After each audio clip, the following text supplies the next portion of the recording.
자, 그러면 이제 아까 다 못했던 거 이어서 할게요. 39번. 자, 이 문제 좀 괜찮습니다. 고등학교 1학년 때랑 한 번 정도 나올 수 있는 문제라고 보시면 되겠는데요. 여기다 필기 좀 해보면 지금 우리가 이 광야라는 작품을 이제 보고 있었단 말이에요. 시잖아요. 시에는 당연히 운율이 있을 수가 있는 것이고, 그 다음에 시의 주제가 있을 수 있는 것이고, 심상 같은 것도 물론 있겠죠. 글의 구조라던가 이런 게 있을 거란 말이에요. 이런 것들은 작품 안에 있는 거예요. 그래서 우리가 이것을 중점으로 해석을 하잖아요. 그것을 내재적이다라고 표현하는 겁니다. 내재적이다. 그래서 안에 있는 것만 보면 그런 걸 이제 내재적이라 하는 거고요. 그러면 내재의 반대말은 뭐겠어요? 외재가 있겠죠. 외재. 바깥에 있는 건데요. 그럼 이 작품을 둘러싸고 있는 나머지 것들은 어떤 것들이 있을 수가 있는가? 일단은 이 작품을 쓴 사람이 있을 거 아닙니까? 작가가 있을 것이고, 이 작품이 나온 시대적인 배경이 있을 거 아닙니까? 그 다음에 이 작품을 읽는 독자들이 있을 거란 말이에요. 이런 것들을 중점으로 해석하는 게 있단 말이지. 자, 내재적인 반대인 외재적인 것은 세 가지가 있을 수 있는데요. 작가 중심으로 한다면 이 작가는 어떤 삶을 살았을까? 어떤 사상과 정신을 가지고 있었을까? 그렇기 때문에 이 사람은 왜 이렇게 표현을 했을까? 라고 하는 표현론적 관점이라는 게 있어요. 그 다음에 시대가 어떤 시대였기에 이런 게 반영이 되었을까? 반영론적 관점. 독자는 이 글을 읽고 우리에게 어떤 깨달음을 줄 수 있는가? 나는 뭐를 알게 되었어. 나는 앞으로 이렇게 살아야 되겠어. 라는 것은 독자에게 어떤 만족감이라던가 실제 도움이 되는 것을 얻은 거기 때문에 그런 것을 효용론적 관점이라고 해요. 여러분들이 뭐 다른 것들 중에서, 그러니까 여기 있는 것들 중에서 효용이라는 말은 아마 잘 안 쓰기 때문에 무슨 말인지 모르실 수 있는데, 효용이라는 것은 쉽게 말하면 만족감입니다. 이 말을 하는 이유는 뭐냐면, 여러분들이 이제 고등학교 올라가시면 이제 모의고사를 보실 거 아닙니까? 독서 지문에 효용이란 말이 종종 나옵니다. 그래서 효용이란 말은 알아두시는 게 좋아요. 만족감. 이렇게 생각하시면 되겠어요. 네, 발음 잘 하셔야 돼요. 만족감. 자, 39번에 내재적 접근 방법에 따라 감상하는 것으로 보기 어렵다는 얘기는 외재적인 걸 골라보라는 겁니다. 딱 답이 나오죠? 3번이죠. 이건 뭐예요? 일제강점기에 관련된 거니까 시인이 경험했다니까 요거는 표현론적 관점 또는 뭐 반영론적 관점 이쪽으로 가는 거죠. 그래서 3번이 답이 되겠습니다. 자, 뭐 또 질문 있으면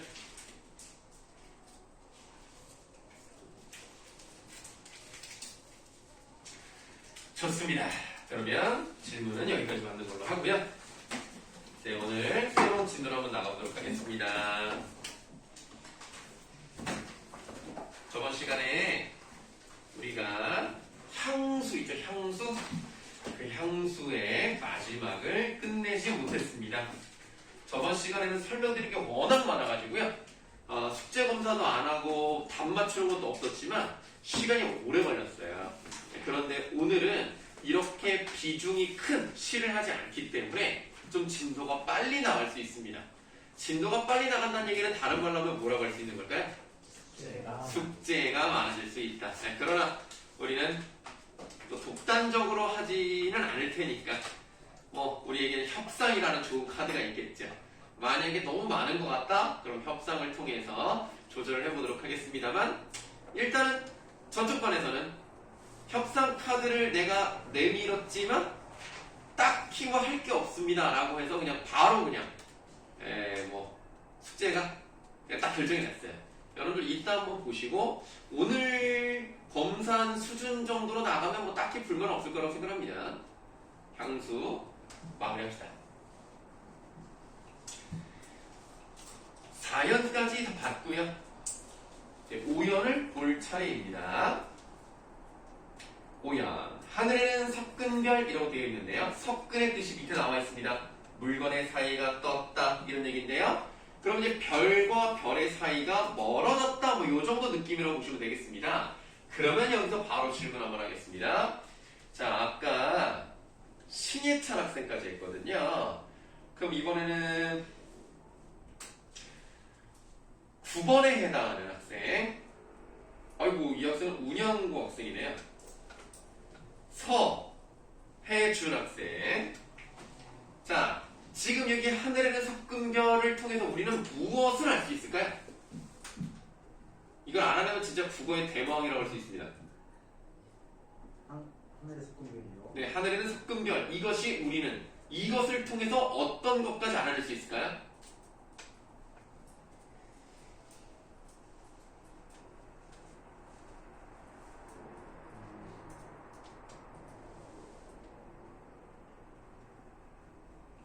우러러본다. 아, 우러러본다?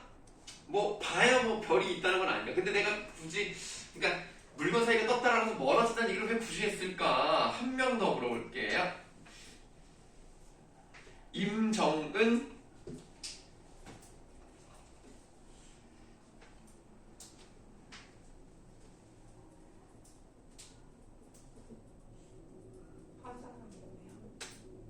못 들었어요. 화자랑 고향? 왜 내가 잘 못 알아보겠는데. 화자랑 고향? 모르겠어요. 자, 여러분들 간단합니다. 이게 지금 지구로부터 약 8, 90년 정도에 쓰였어요. 얘들 별이 많았겠죠? 그 별이 엄청 촘촘하게 있겠지? 근데 왜 별 사이가 멀어지는 것처럼 보일까? 아침이 됐으니까. 아침이 됐으니까 밝은 별만 남고 좀 덜 밝은 별은 안 보이는 것 뿐이죠. 그래서 우리는 하늘의 섞음별에다가 뭐라고 쓰실 거냐면 오메 시간의 경과라고 쓸 거예요. 여러분들 지금 선생님이 물어본 거는 대답하기가 어려울 수 있었어요. 그러나 만약에 모의고사 같은 데서 여기다 밑줄을 치고 시간의 흐름을 알 수 있는 뭐 단서가 있다든가 이런 식으로 문제가 나올 수 있다는 얘기입니다. 그거를 맞추시면 되는 거예요. 어차피 모의고사는 주관식이 없기 때문에 그거를 보고 거꾸로 맞추시면 되는 겁니다. 하늘에는 섞음별, 알 수도 없는 모래성으로 발을 넘기고 뭐 대단한 내용 없어요. 그냥 동화적인 느낌이 있다. 이 정도만 아시면 됩니다. 서리 까마귀 우지짓고 지나가는 초라한 지붕입니다. 자, 지금 우리가 여기 한 줄을 읽었잖아요. 서리부터 지붕까지 읽었죠. 여기서 제일 중요한 단어 하나만 고르면 뭘 고르실 수 있을까요? 까마귀를 왜 골랐을까요?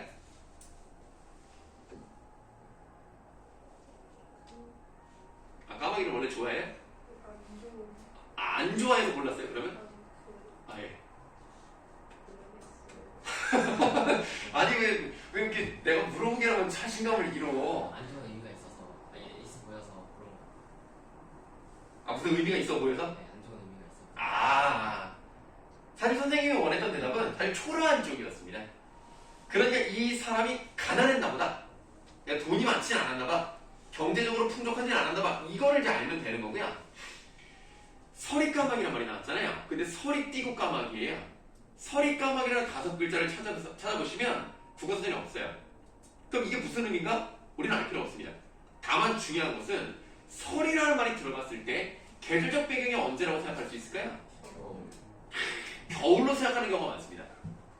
겨울에 서리가 내리지 않는다? 이건 아니에요. 그러나 우리가 통계를 한번 내보면 그러니까 현대시든 고전시가든 설이란 말이 나오면 90% 정도가 가을이에요. 이거는 좀 알아두는 게 좋습니다. 자, 그래서 지금 이거는 가을로 추정을 해보시면 돼요. 물론 여기서 가을이든 겨울이든 그건 중요하지 않습니다. 그러나 일반적으로 가을을 나타낸다라는 것 정도는 알고 가시는 게 좋아요. 실제로 설이는요, 일교차가 크면 내리는 거예요.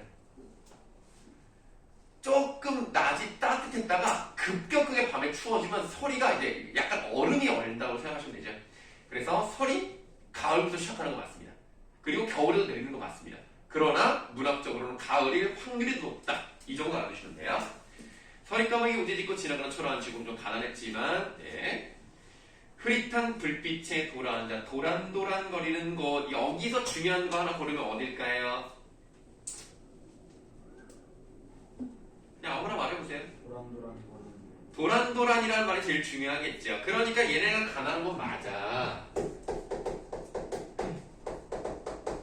가난해. 근데 가난하지만 어떤 모습을 보일 수 있어요? 단란한 가족의 모습을 찾을 수 있죠. 그렇기 때문에 이 사람은 과거의 모습이 그리운 겁니다. 이 모습들이 차마 꿈엔들 잊히겠습니까? 그렇지 않습니다. 자, 이렇게 향수를 마무리를 해봤습니다. 그러면 우리 오른쪽 단에 있는 핵심 포착을 보도록 할게요. 핵심 포착의 2번의 별표. 고양이의 모습을 나타내는 감각적 심상이 어마어마하게 많이 사용되어 있어요. 이렇게 다양한 감각이 사용된 시도가 많지가 않아요. 시각, 청각, 촉각에다가 공감각도 2개나 사용된단 말이야. 그렇다면 지금 여기서 나타나지 않은 심상은 무엇일까요? 미각이 없고요. 또 하나 후각이 없습니다. 그래서 가끔 어떤 문제가 나올 수가 있냐면 공통적으로 사용된 심상 아닌 거 이런 거를 이제 가끔 물어봅니다. 요즘은 좀 잘 나오지는 않는 그런 문제긴 한데요. 나온 적이 있기는 있었습니다. 그래서 2번 중요했고요. 이 정도 사용되면요, 다양한 심상을 활용한 시라고 표현할 수 있습니다.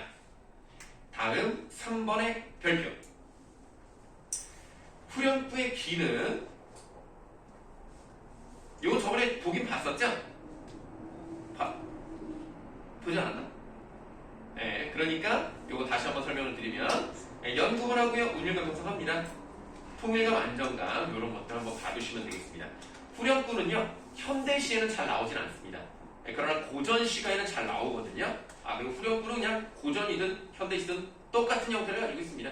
통일감, 안정감, 운율 형성. 이 정도 기억하시면 되겠습니다. 자, 그럼 당연히 21쪽은 숙제로 나오는 겁니다. 표시를 잘 해놓으셔야 돼요. 접어놓든지, 인덱스로 해놓든지, 알았죠? 잊어버리면 안 돼요, 숙제. 다음, 울타리 밖으로 가시겠습니다.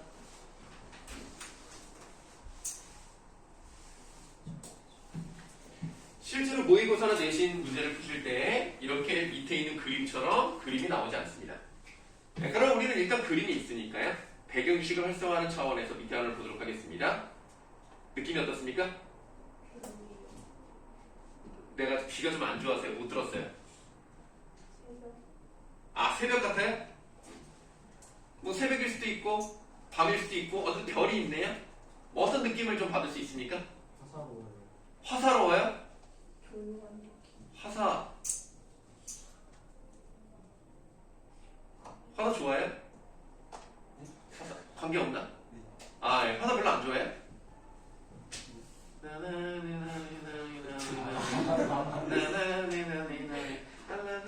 알았어요. 어쨌든 그 다음에 저번이가 뭐라 그랬죠? 조용한 느낌. 조용한 느낌 좋습니다. 여러 가지 느낌을 받을 수가 있는데 일단은 집이 있고요, 울타리가 있고요, 울타리 밖에 식물들이 많아요. 그러니까 뭔가 좀 고요한 느낌도 있고요, 식물이 좀 크게 나오죠.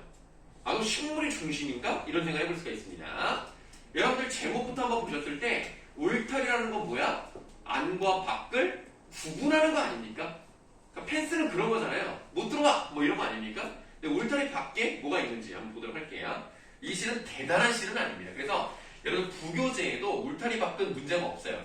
그러니까 울타리 밖은 오늘 진도 나가더라도 부교재 숙제는 없는 겁니다. 그럼 부담 없네? 그럼 문제가 6개밖에 없으니까. 좋았어.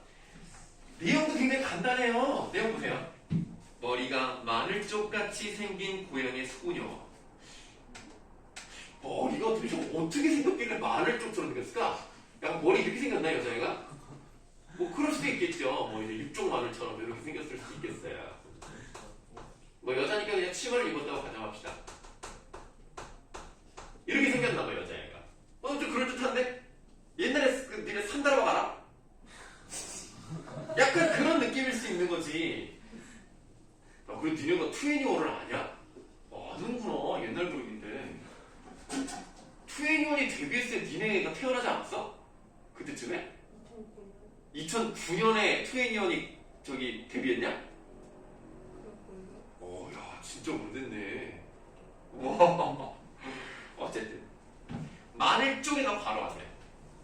그 마늘 쪽이라는 것은 도시 느낌보다는 당연히 시골의 느낌이 있죠? 그래서 토속적인 정취가 느껴지는 소재입니다. 자, 머리가 마늘 쪽같이 생긴 고양이 소녀와 여자애는 이렇게 생겼고요. 지급법 사용됐죠? 뭐고 받치니까 뭐 중요하진 않습니다. 아, 근데 그 다음에 조금 약간 좀 조심해야 되는데, 한여름을 알몸으로 사는 고양이 소녀. 이거 요즘 이러면 이제 그냥 철컹철컹해요. 이거 조심하셔야 돼요. 이거 아무데나 이러면 안 되는데, 옛날에는 시골에는요, 약간 그냥 좀 그렇게 다녀도 애가 어리면 뭐 그럴 수 있다. 뭐 이런, 요즘은 아니에요. 요즘 큰일 납니다. 자, 근데 요거는 이제 그게 중요한 건 아니고, 그 다음에 나와 있는 단어가 중요해요. 같이 이렇게 시작한단 말이에요. 그러면 소녀와 소년과 같이 낯이 서로도 사랑스러운 들길이 있다 라고 표현되어 있습니다. 들길에 일단 바로 하세요. 들길도 토속적 정치를 나타낸다. 이것만 말씀드릴 거예요. 더 이상의 중요한 의미는 없습니다. 우리에게 중요한 것은 이제 그 다음부터 슬슬 나오는 건데요. 사랑스러운 들길이잖아요. 그럼 시적 화자는 들길에 대해서 어떻게 생각을 해? 긍정적으로 생각하는 거야. 니은 밑에다가 이렇게 한번 써볼게요. 들길에 대한 애정이 있는 거야. 이건 어렵지 않지? 이거는 표면적으로 드러났기 때문에 이거는 누구나 알아야 돼요. 이제부터 선생님이 질문하는 것은 좀 어려울 수 있습니다.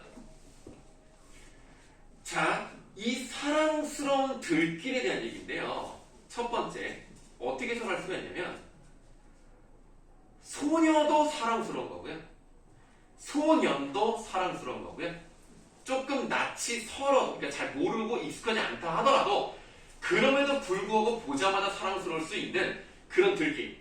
그러니까 소녀 and 소년 and 들길, 이 세 가지가 다 같이 사랑스럽다라는 의미일 수 있겠습니다. 이건 어렵지 않죠? 그렇다면 이제 질문. 자, 아까 혜준이까지 했나? 그럼 그 다음 아닌가? 정은이까지 했나? 아, 그럼 여기서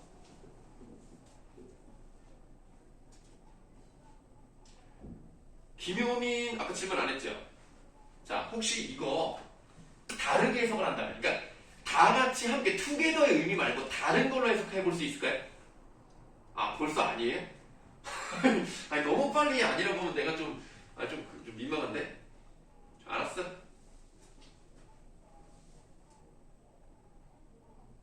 영빈이한테 물어봤었나? 아, 그럼 이제 물어볼게요. 자, 어떻게 해석할 수도 있을까요? 같이 네, 가치를. 다 함께라는 거 말고.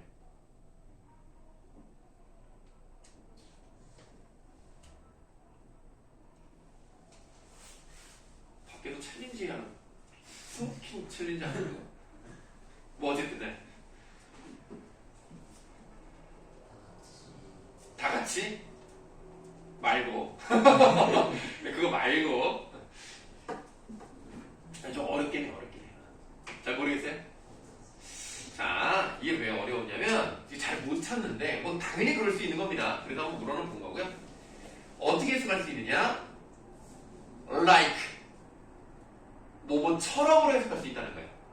그러니까 첫 번째 해석하는 것은 소녀, 소년들끼리 함께 있는, 다 같이 사랑스러운 거고, 또는 들길만 있는데 그 들길이 어떻게 사랑스럽냐면 소녀와 소년처럼 사랑스럽게 느껴질 수 있다. 이렇게 해석할 수 있다는 겁니다. 그래서 우리가 이걸 해석을 할 때 일반적으로 이렇게 하는 게 맞잖아요. 고양이의 소년과 같이 낯이 서러도, 이렇게 해석하는 게 좀 더 끊어지는 게 정확하잖아요. 근데 지금 여기서 가치를 어디다 놨어요? 밑으로 뺐어요. 밑으로 빼면서 어떤 의미를 좀 더 더해주는 듯한, 소년과 같이 낯이 서러도, 이렇게 일부러 끊어지게 만듭니다. 행에 끊어지는 그 부분을 약간 밑으로 뽑았다는 것을 뭐라고 하냐면 행간 걸침이라고 표현을 하는 거예요.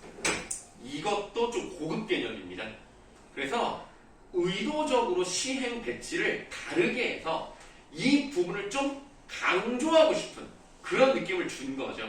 이거를 행간, 그러니까 행과 행 사이에 걸쳐져 있는 느낌으로 행을 배치했다. 그래서 행간 걸침 좀 중요하니까 알아두시면 되겠는데 이 개념이 이제 1학년 때 나올 수가 있는 거죠. 교과서마다 다르기 때문에 뭐 어디에 뭐가 나옵니다 이렇게 말씀드리기는 어렵습니다만 알아두시면 좋은 개념입니다. 자, 어쨌든 사랑스러운 들길이 있다는 것 자체는 변하지 않으니까요. 자, 2연으로 보시겠습니다. 그 길에 아지랑이가 피듯 듯 동그라미, 태양이 타듯 동그라미, 제비가 날듯 동그라미, 길을 따라 물이 흐르듯 이렇게 다 동그라미 치고 듯만 지금 4번을 동그라미 쳤습니다. 지금 이것은 아지랑이가 피다, 태양이 타다, 제비가 날다라 이런 이 문장들을 다 연결한 부분이란 말이에요. 그래서 이걸 뭐라고 표현할 수 있냐면 동일한 연결 어미가 반복되었다. 그럼 사실 좀 비슷한 부분이 뭐냐면 우리가 앞에서 배웠던 광야, 진달래 꽃은 종결어미가 비슷하거든요. 얘는 연결어미가 연속적으로 반복된 거예요. 연결해주는 거니까요. 그럼 너무나 당연한 얘기지만 운율 형성하죠. 근데 안 쓸게요. 뭐 다 알잖아. 이제 안 써도 되잖아. 중요한 것은 뭐냐면 아지랑이가 피는 것처럼 태양이 타는 것처럼 제비가 나는 것처럼 길을 따라 물이 흐르는 것처럼 그렇게 꾸밈없고 순수하고 자연스럽게 라는 느낌을 이제 주는 거거든요. 그래서 지금 이 부분은 그렇게 중요하진 않은데 일단 직유법 사용된 거예요. 뭐뭐 하듯 하면 직유법입니다. 뭐 이거는 그렇게 중요하진 않고 진짜 중요한 건 이제부터예요. 소재들 간에 4개 소리가 나왔죠? 이 소재들 간에 동질적인 속성을 보여주는 겁니다. 그러면 동질적 속성을 가지고 있다는 얘기는 어떤 속성을 가지고 있길래 동질적일까? 이런 것들처럼 사면에 천연히 천연이 뜻이 뭐야? 생긴 그대로 조금도 꾸밈이 없이 한마디로 순수하고 가시고 인위적이지 않은 있는 그대로의 자연스러운 모습을 가지고 있는 것들이 바로 보다 마을이라는 얘기예요. 그래서 이 천연의 특징이 뭐냐? 지금 이게 사면이잖아요. 사면에 시어 단어가 몇 개 들어갔어요? 하나밖에 안 들어갔어. 그러니까 이 하나의 시어로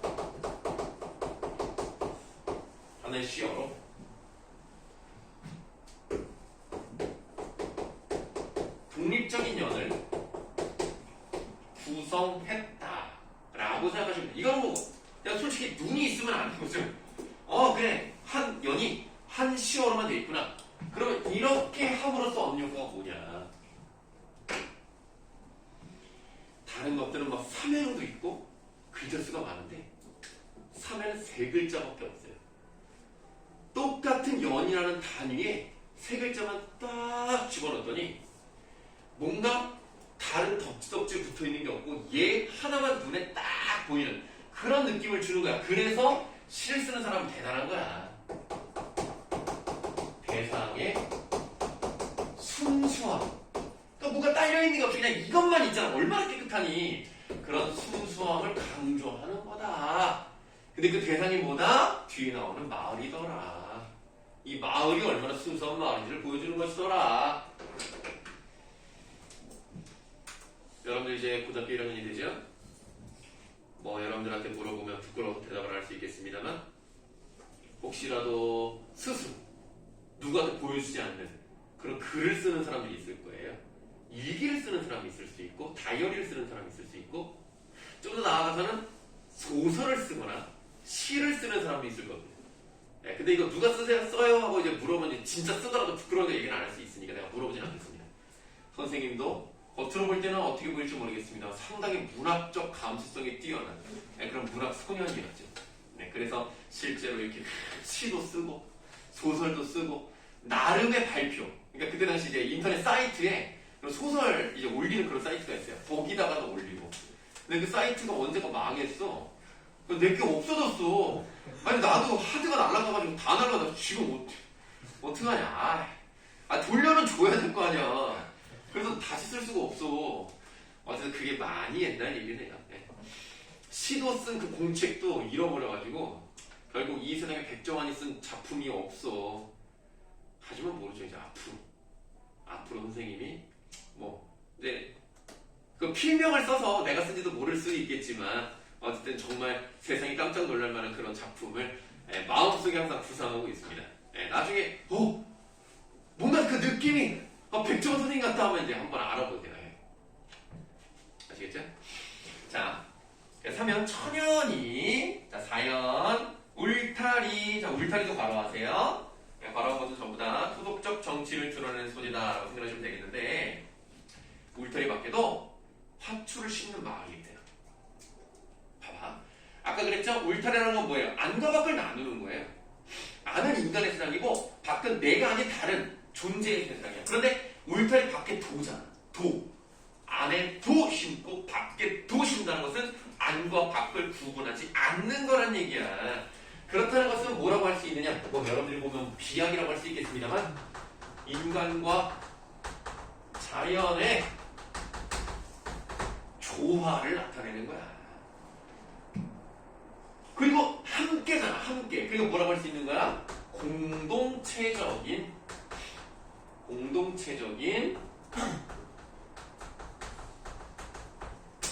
몸에 힘이 넘치네요. 자, 삶의 태도가 나타나 있다. 그러니까 이 시는 만약에 모의고사에 나왔다 하더라도요, 막 해석하고 그냥 이런 시는 아닙니다. 느낌을 딱 받고 주제가 뭔지만 아시면 되는 시예요. 공동체적 삶의 태도. 구분하지 않고 함께, 인위적이지 않고 자연스럽게. 이 키워드만 알면 이 시는 해결이 되는 거예요. 자, 울타리 밖에도 화초를 심는 마을이 있다. 오래 잔광이 부신 마을이 있다. 밤이면 더 많이 별이 뜨는 마을이 있다. 예쁘지 않습니까? 자, 그러면 이것도 핵심 포착을 좀 보도록 하죠. 1번 주요 시어의 특성과 그 효과 1, 2, 3, 4 해가지고 이제 표 나와 있고요. 그 표 밑에 두 가지 항목이 나와 있는데 그 중에 두 번째 항목에 밑줄 좀 하도록 하겠습니다. 토속적 정치를 자아내는 소재들을 통해 전통적 색에 대한 지향을 드러냈습니다. 그렇구나. 자, 다음 2번 화자의 정서와 태도입니다. 그 첫 번째 항목에 밑줄할게요. 자연 친화적 태도. 자연 친화라는 말은 여러분들 이제 3년 내내 맨날 들을 거예요. 다음 큰 3번으로 가셔서 이 시의 표현상 특징이라고 되어 있습니다. 밑줄 시각적 심상을 활용하여 풍경을 회화적으로 그려내고 있다. 다른 것들은 좀 알겠는데 회화적이라는 말이 나왔습니다. 회화라는 말을 다른 말로 하면 뭘까요? 이 회화가 영어 회화할 때 그 회화는 아닙니다. 뭘까요?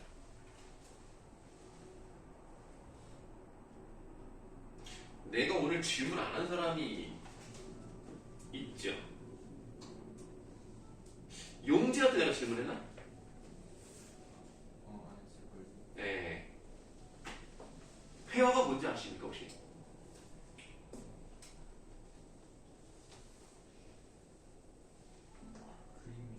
오, 맞아요. 잘했네. 맞아요. 회화가 그림입니다. 그래서 어떤 시가 회화적이다 그러면 시각적 신상이 두드러진다고 생각하시면 돼요. 네, 그렇게 하시면 되겠습니다. 그림을 그리듯이. 이러니까 벌써 끝났어. 23쪽 숙제야. 잠깐만, 내가 생각해보니까 지금 모의고사를 잠깐만, 답을 안 보낸 사람이 있었는데?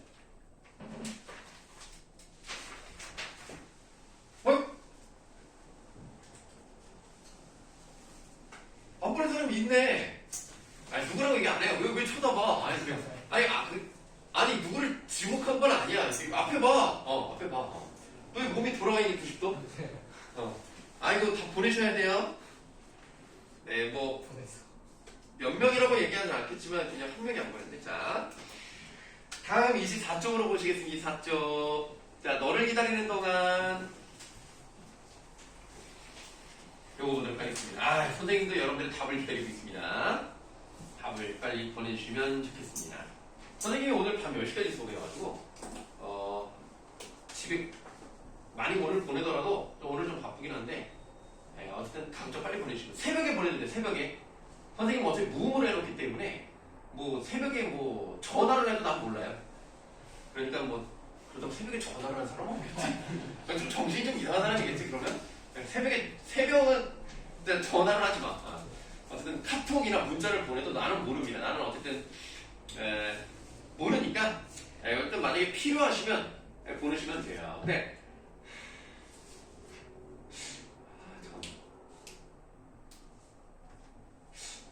그 12시, 밤 12시 넘어도 보낸 사람도 있던데. 아니, 누군지 기억이 안 나요. 어쨌든 있었어. 그런 사람이 있었는데, 그러면 좀 피곤해요. 그러니까, 좀, 보내는 노시대. 어쨌든 뭐, 시간은 조금 일찍 보내는 게 좀 좋긴 하겠습니다. 자, 이번에는 너를 기다리는 동안 보도록 할 건데요. 황지우는요, 1980년대를 배경으로, 시를 쓴 사람이다. 라고 생각하시면 되겠습니다. 자, 우리가 한번 거꾸로 한번 가볼까요? 지금 대통령 누굽니까? 윤석열. 그 전에 대통령? 문재인. 그 전에? 팍이에요, 그냥. 그렇게 불렀어? 자, 팍. 그냥 팍. 그 전에? 이명박. 그 다음? 그 전에? 노무현. 그 다음? 노무현 전에 몰라요? 노무현도 니네 때가 아니잖아. 니네는 이명박 때 태어나지 않았어? 그치? 근데 노무현은 아는데 그 전을 모르는구나. 김대중. 그 전에.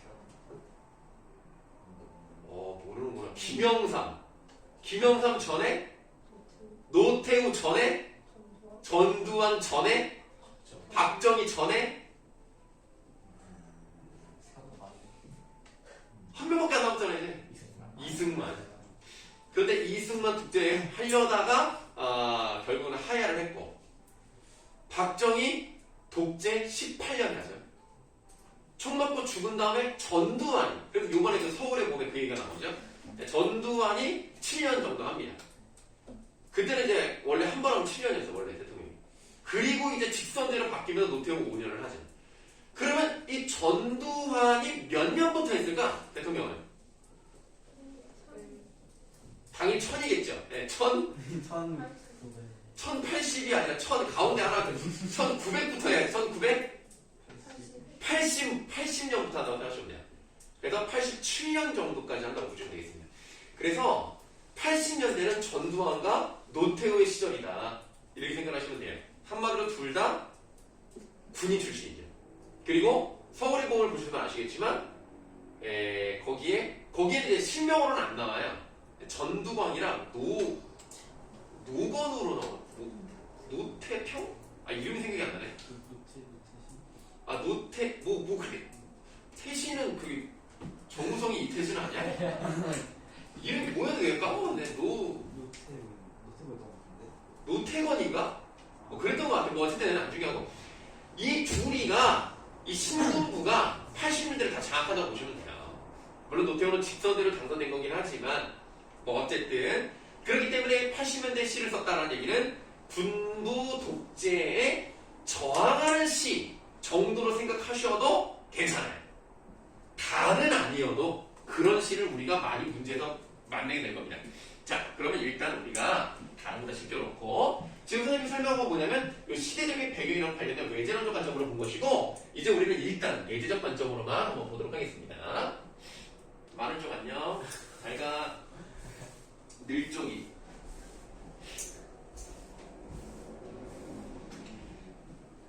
네가 오기로 한 그 자리에. 자, 일단 맨 처음에 있는 글자 네에다가 동그라미 하세요. 자, 우리는 그냥 작품만 볼 거니까요. 일단 사랑하는 사람이라고 생각합시다. 여러분들도 뭐 연애를 했는지 모르겠지만 만약에 그런 거 있잖아요. 뭐 요즘은 이제 그런 거 안 하는데 옛날에 연애 편지 같은 거 많이 썼단 말이야. 연애 편지를 딱 보면은 뭐 누구야 사실은 오래전부터 지켜봐왔어. 내가 마음을 이렇게 표현한 거에 대해서 이해해주렴. 내가 쓴 거 아니야. 나는 그 시절이 아니야. 나는 그 뒤지. 그래서 이렇게 해서 뭐 언제까지 어디에서 기다릴게, 몇 시에 만나자, 나올 때까지 기다릴게, 뭐 이렇게 쓰는 경우가 많아요. 근데 안 나가지. 누구 줄 알고 나가. 아니 내가 마음에 없는 사람 나가라고 나가나. 위험하지. 뭐 어쨌든 이제 그렇게 이제 연애편을 쓰는 경우가 있는데, 그런 경우에 얼마나 애가타게 기다리겠어. 뭐 6시에 만나자? 어디서 이제 옛날에 또 빵집에서 많이 만났어요. 옛날에 빵집이 데이트장터였어. 그래서 막 거기서 소개팅 같은 거 막 그랬단 말이야. 내 얘기는 아니야. 오해하지 마. 나는 그 시절이 아니야. 나는 많이 뒤야. 뭐 어쨌든 그래서 어디서 기다릴 경우 이제 6시에 만나면 이제 5시 50분 되기 전부터 막 그냥 나구나. 55분, 57분, 두근두근두근. 그런데 이제 거기서 이제 예를 들어서 그 안에서 기다리고 있어. 문이 열릴 때마다 왔나? 이래. 맞지? 이잖아. 언제 6시가 넘어가면서 이제 아니야. 오겠지. 조금 늦는 거야. 막 행복해로 돌리면서 그래. 약간 버스가 밀렸을 수 있어. 그래 지금 눈이 왔으니까 많이 밀릴 수 있지. 막 이러면서 행복해로 돌리다가 2시간 기다리고 집에 가는 거지.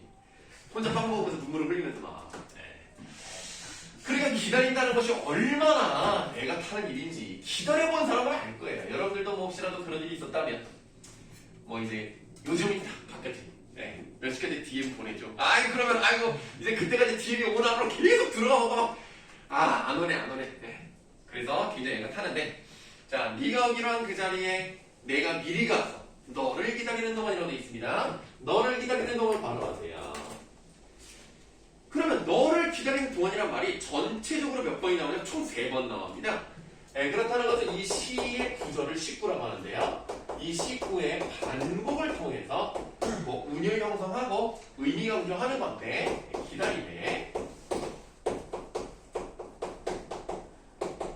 절실함을 강조하고 있구나.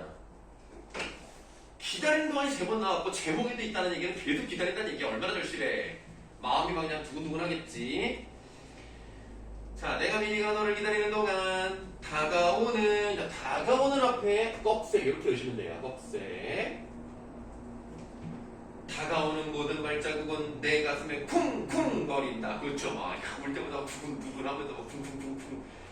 바스락거리는 나뭇잎 하나도 내게 온다. 닫아보시면 그 바스락거리는 나뭇잎 소리, 혹시라도 그 사람이 밟으면서 오는 건 아니니까, 그러니까 마음에서 쿵쿵 이렇게 된다는 거죠. 쿵쿵이라는 단어와 바스락거리는 이 말이 나왔으니까 꺽쇠 침공의 두드러진 심상은 무엇입니까?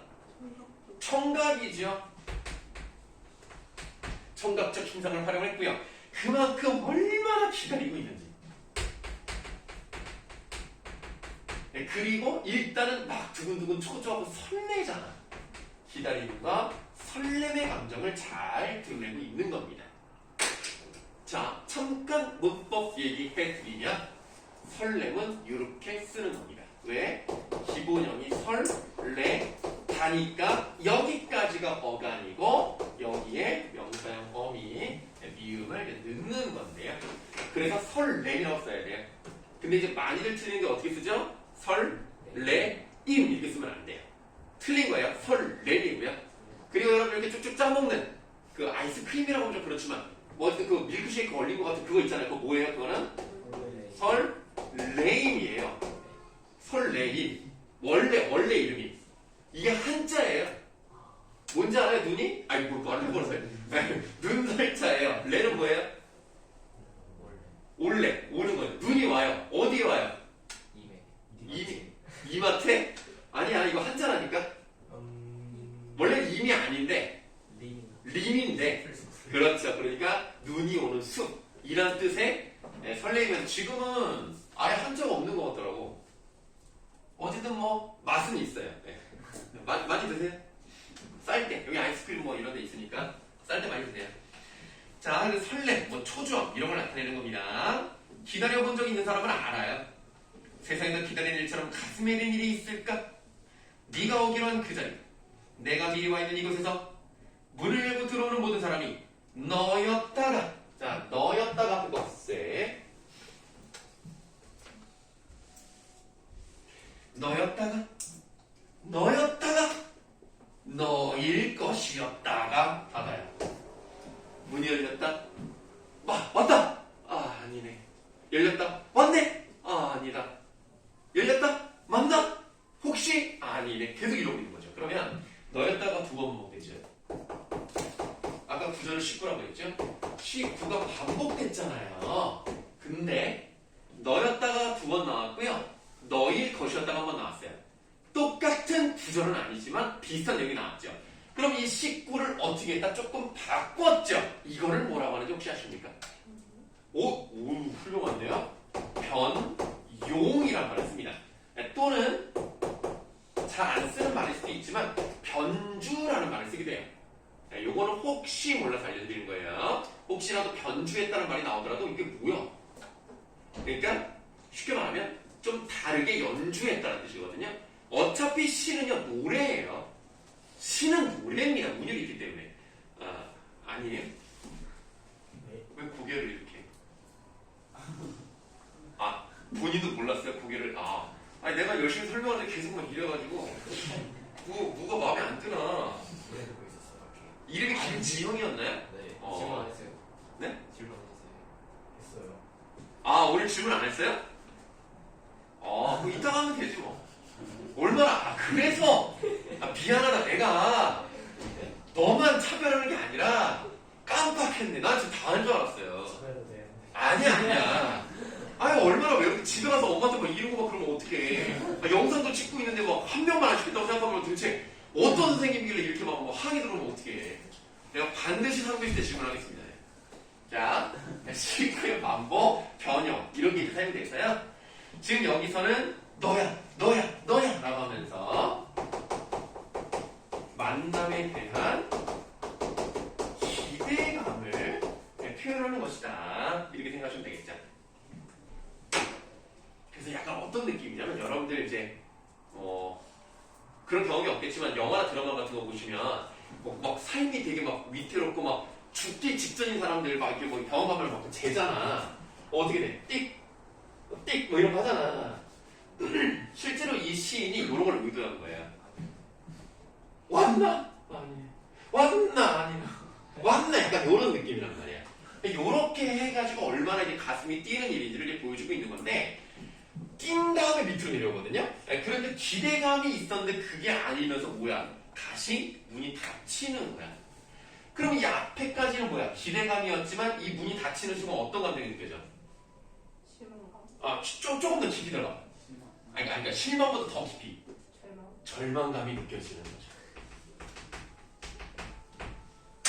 그래서 다시 문이 닫힌다에서는 절망감이 느껴진다. 이렇게 생각하시면 되겠습니다. 저 시간이 많이 지나가지고요. 좀 쉬었다가 뒤에 거 이어서 하도록 하겠습니다.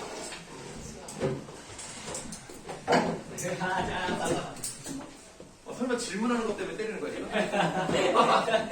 영상 찍고 있다. 안 나가네.